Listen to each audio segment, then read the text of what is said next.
Hello. Thank you for listening. This is the near death experience of Val, and this experience occurred in 1988. Open quote. I want to preface my experience by telling you about two earlier NDEs I had as a child and to explain the events of my childhood that led up to my main NDE story. I grew up in an abusive home. My father was violent. His favorite thing to do to me was to volley my head between his fists and throw me into walls.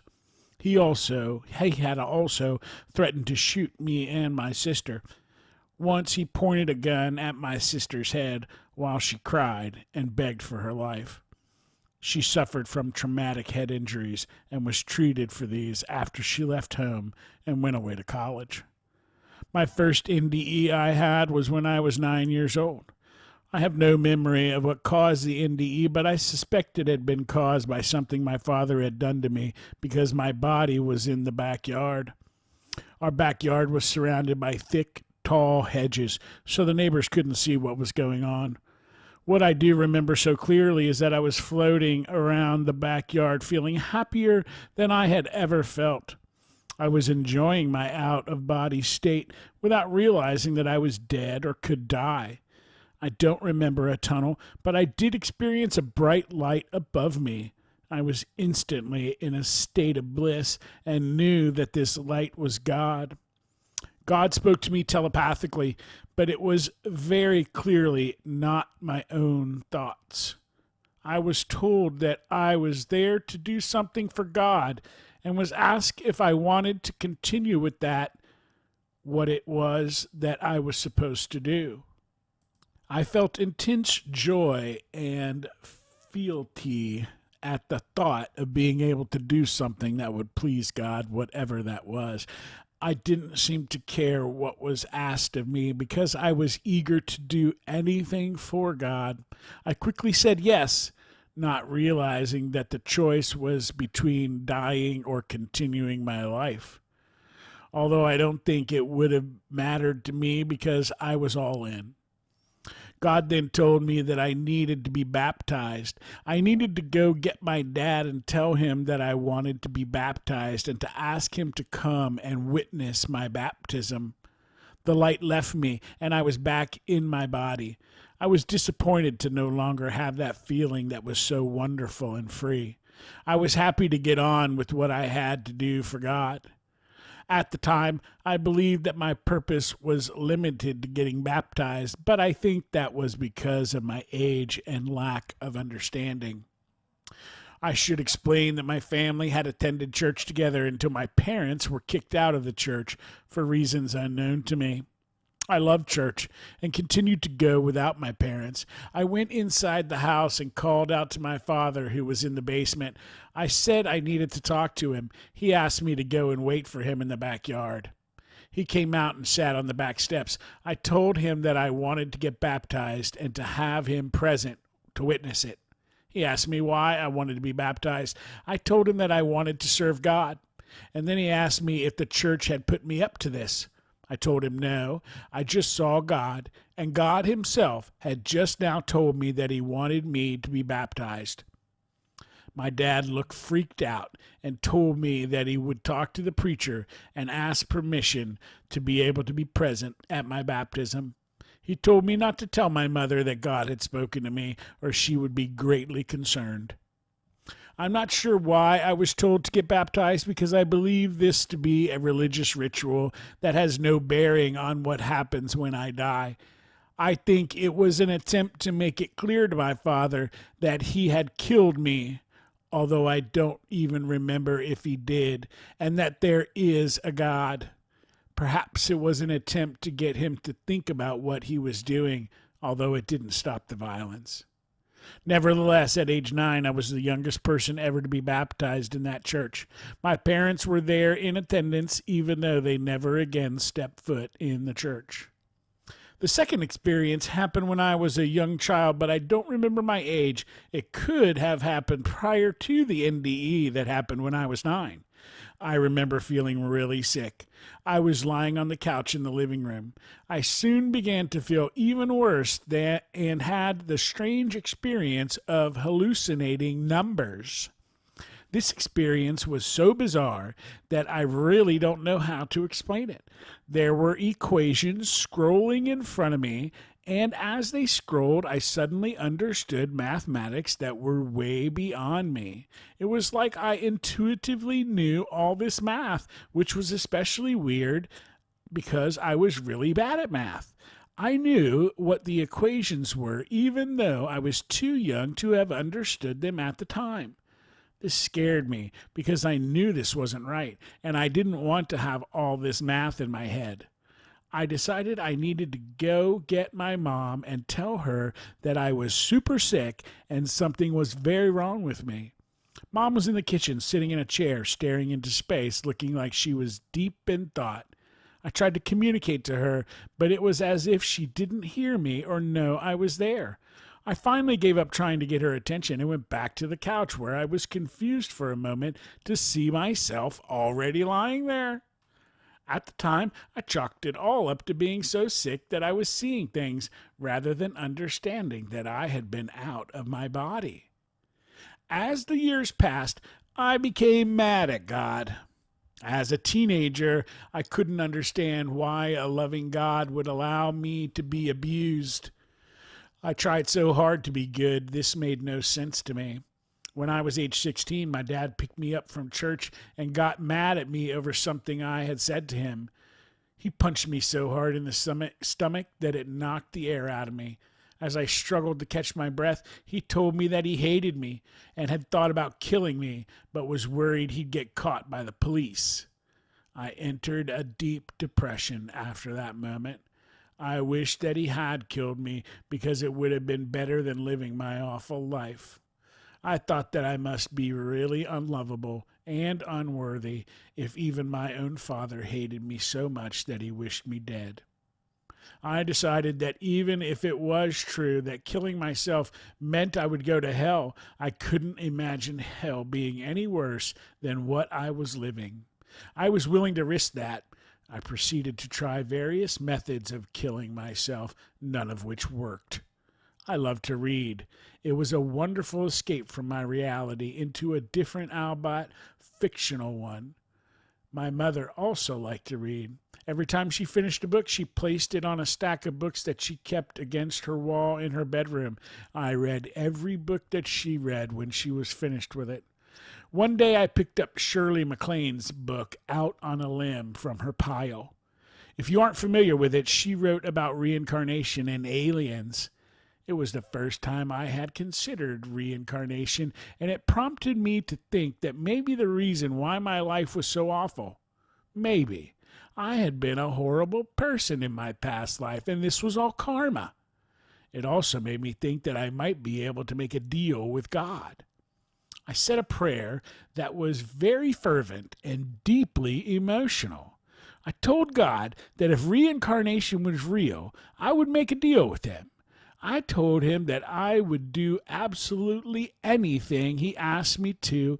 He asked of me if only it was in another life, with another family, and where I was loved and not abused.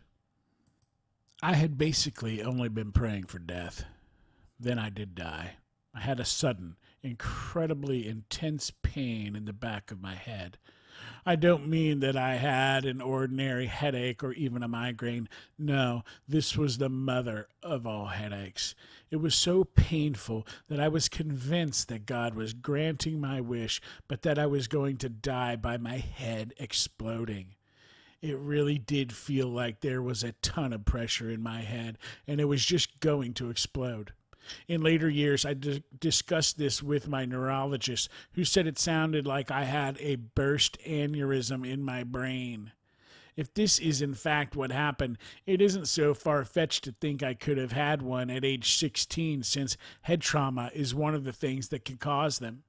Also, I was so upset at that moment, my blood pressure had probably risen. The other weird thing was that I felt these areas of energy activate in a straight line in my body. I could feel them activate one at a time from the groin area all the way to the top of my head. I had no idea what chakras were and was surprised to learn about them later. The energy was especially strong at my throat. By the time I felt the point of energy activate at the top of my head, the pain was suddenly gone. I was out of my body, floating upwards. I now found myself in an utterly black void. I was confused because my religion had taught me that a person either goes to heaven or hell. I didn't imagine death to be a situation where you maintained your consciousness but existed in nothingness. I wondered if perhaps my eyes just needed time to adjust to the lack of light. So I squinted into the blackness to see if there was anything there at all. I thought to myself, surely there is something here.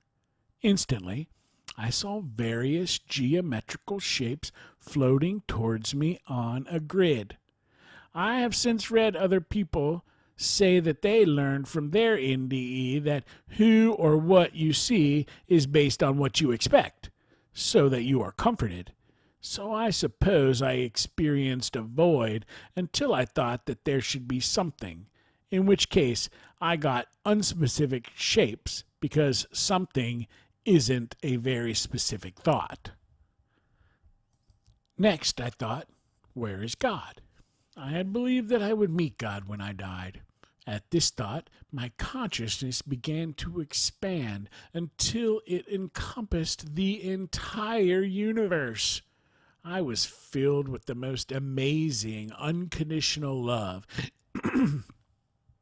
Excuse me. And I knew that this love was God. It was a feeling and a love that is unlike anything you experience in life, and I am unable to describe it in any way that does it justice. It was pure bliss. I was all at once everywhere and a part of everything in existence. I was filled with all the knowledge that existed and knew everything there was to know. I was so loved. I realized that we are all connected to everything, even to trees and rocks and animals. I then found myself in a place that looked like a cave that was filled with light. In this cave, I hid behind a wall and peered around the corner at what looked like the stereotypical gray alien with the big black eyes. I don't know if this was really an alien being or if she appeared as an alien because that was my expectation after reading the Shirley MacLaine book. I wasn't hiding because I was afraid of the alien, but because I knew it wasn't supposed to be there. I was supposed to be living my life on Earth. The alien spoke to me telepathically and asked me if I was going to come out of hiding. Since she knew I was there, I stepped out to talk to her. I really don't know if the alien had a gender. I'm just calling it a her. I was stunned by how beautiful she was. She had an alien body, but her body was made of light. It looked something like an aurora borealis because her body was a moving light of a color that didn't exist on Earth. I knew humans could be horribly fearful and violent. I didn't sense that the alien was afraid of me, but I told her not to worry and that I wasn't going to hurt her because I was a nice human. She was trying to get me to pay attention to what looked like a flat-screen television on the wall of the cave. This was before flat-screen TVs were invented. It had scenes from my life playing on it, but I didn't want to take my eyes off of her because she was so beautiful, and it's not every day that you get to meet an alien. I said to her, "Why do you keep trying to get me to look at that? I'm not interested in that.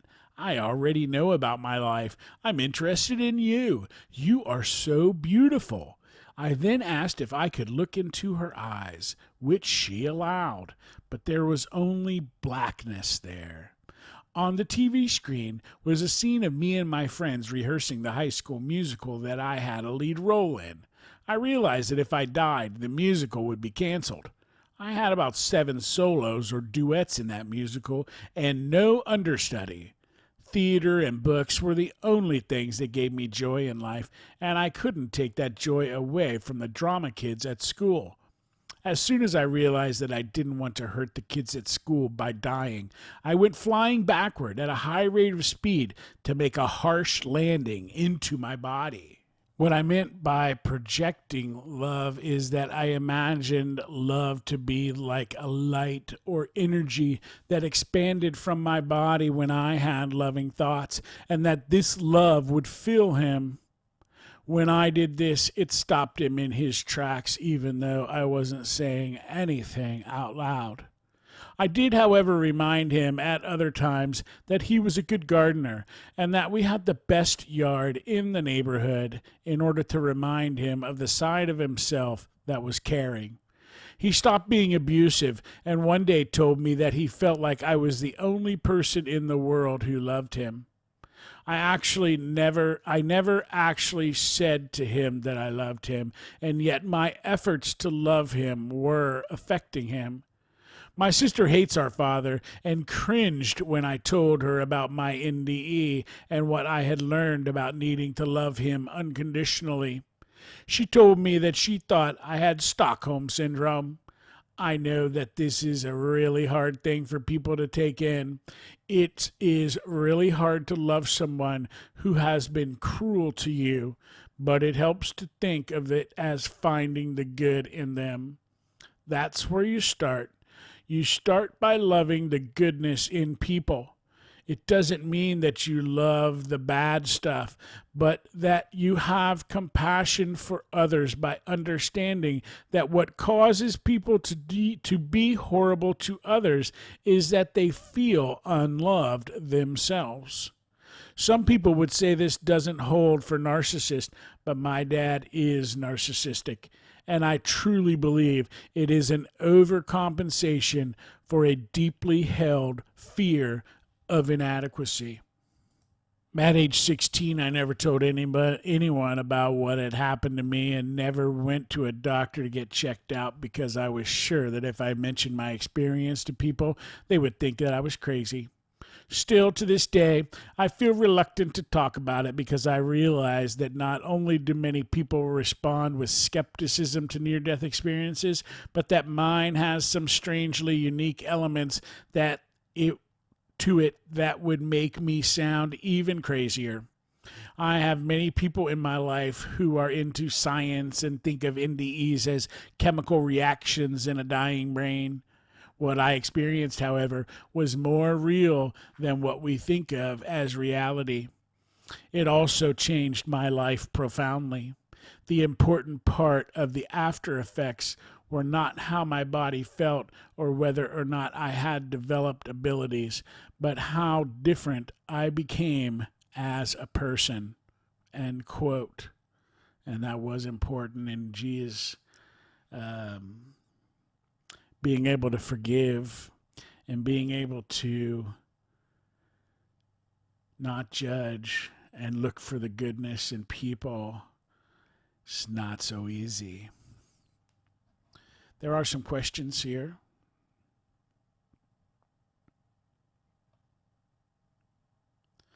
Did you see an unearthly question? Did you see an unearthly light? Answer: yes. I don't remember a light at the end of a tunnel or anything like that. But the alien being I encountered was made up of the most beautiful light that was a color that doesn't exist. Also, in an earlier childhood NDE, there was a light that I identified as God that spoke to me. Question: what emotions did you feel during the experience? Answer: unconditional love. Also, there was a sense of fear that happened when I realized that if I died, it would have a negative impact on the kids at school. I was suddenly afraid of dying when prior to this, I had wanted to die so badly. Question: What was your religion prior to your experience? Answer, Christian, Protestant. I was a Christian, but I'd recently read a New Age book and was contemplating reincarnation. Question, have your religious practices changed since your experience? Answer, no, I don't consider myself any particular religion, even though I consider myself to be deeply spiritual. I think there are things that religions get right. God is love, for example, and lots of things they don't get right. Question, what is your religion now? Answer, other. I understand the importance of religion for people, but I have no need for it. No religion has completely captured what I know to be the truth. Question, did your experience include features consistent with your earthly beliefs?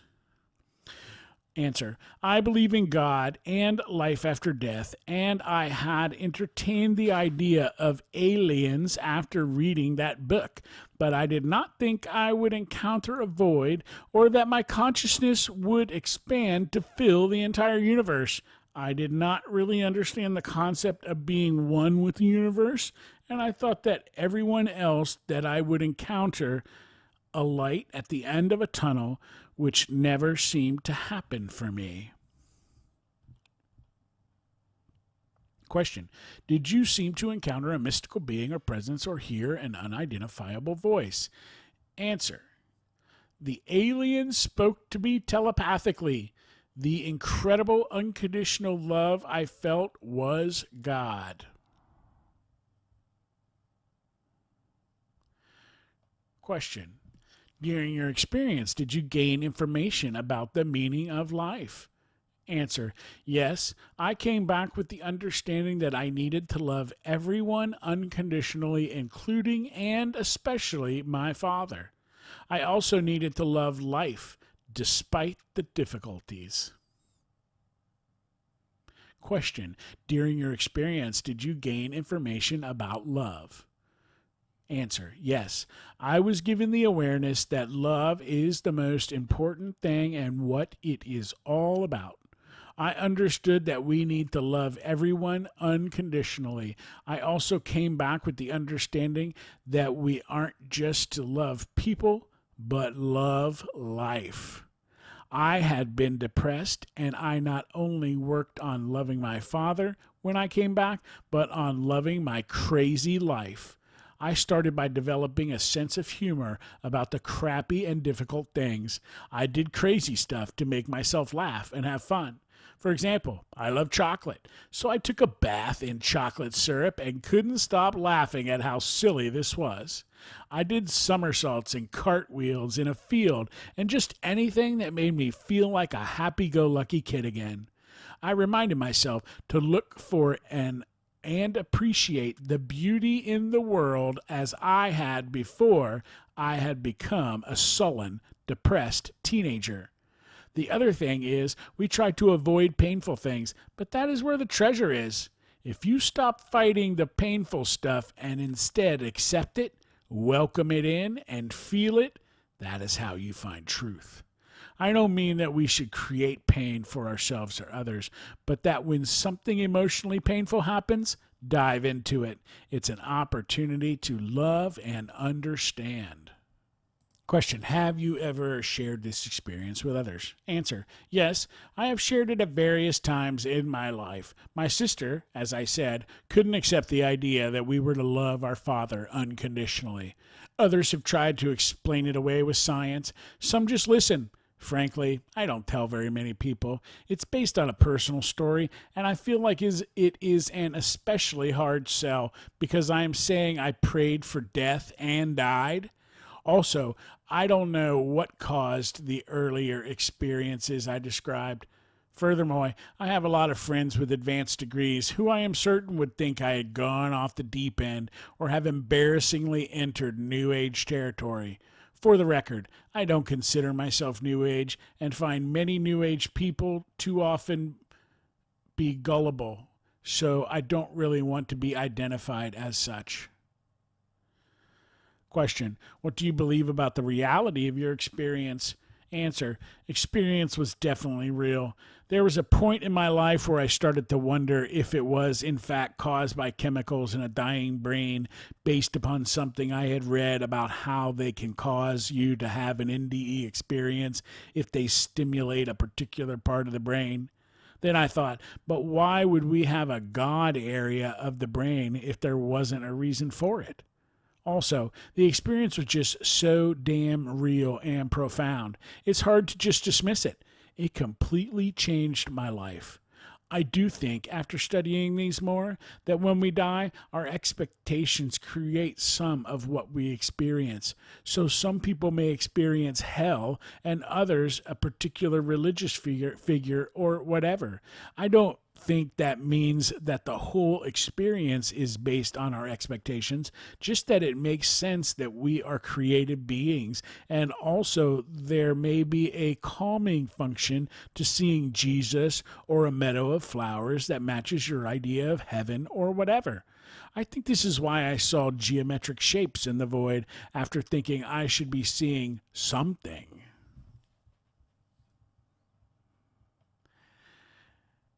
Question: are there any other questions that we could ask to help you communicate your experience? Answer: I have a completely different relationship with my father. He is still someone who has character flaws and can be self-centered, but he stopped being violent and mean to me after that experience and went out of his way to try to spend time with me. Feeling like someone loved him was healing for him, and he made major changes, but he still has a ways to go. End quote. End story. Alien story. Very interesting. Very interesting. Lots of good little nuggets there. Thank you for listening.